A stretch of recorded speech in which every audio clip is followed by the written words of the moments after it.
Have you ever felt dissatisfied with life? Like you can't find being that moment of content. That it's kind of like, well, only if certain criteria are met, or maybe feeling satisfied, finding satisfaction is only for the rich, is only for those with a certain amount in their bank account, or they have great family dynamics, everything goes well, they seem to have such great luck. So Second Corinthians gives us a sense, if we're like, you know what, I would really like some peace in life, has some guidance for us when we feel that dissatisfaction, that whatever we're going through in life, that it just isn't enough. Second Corinthians 9:11 says, you will be made rich in every way so that you can be generous in every way. Such generosity produces thanksgiving to God through us. Having a spirit of generosity built upon God's generosity. And the moment I use that word, maybe all kinds of things begin to come to mind, right? Like, okay, well, when I think generosity, I'm thinking money, maybe time. But here's the thing, when we look at how God is at work in the world, when we're like reading through scripture, and when we're specifically looking at the life of Jesus, we get a much broader sense of the term of generosity.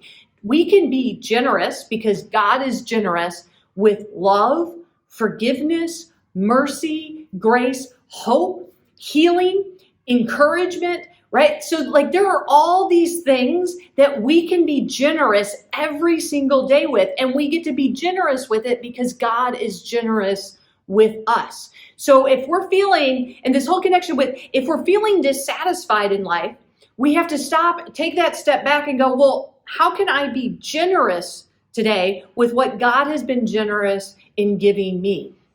And so it's a refocusing of ourselves. When we feel the dissatisfied, when we don't feel like we're enough, we feel discontent, that it's never going to be enough no matter what we do achieve, that it's never enough. So when we're thinking that way, when we're taking that step back, it gives us a moment of going, all right, if that's the way I feel today, then how am I going to be generous with others? Because when we become focused upon what God has given us to be generous with, and we go, all right, I'm ready to be generous in love and kindness, to offer that encouraging word. I'm ready to be generous with that healing presence, with listening. We are refocusing ourselves and getting a sense of what really matters in life. And so my hope is that you will be challenged by that whenever you feel that dissatisfaction, never enough, not enough, creeping in, that you're able to take that step back and go, wait a minute, what has God been generous with me, giving me today? And how can I be generous with others? Have a good one.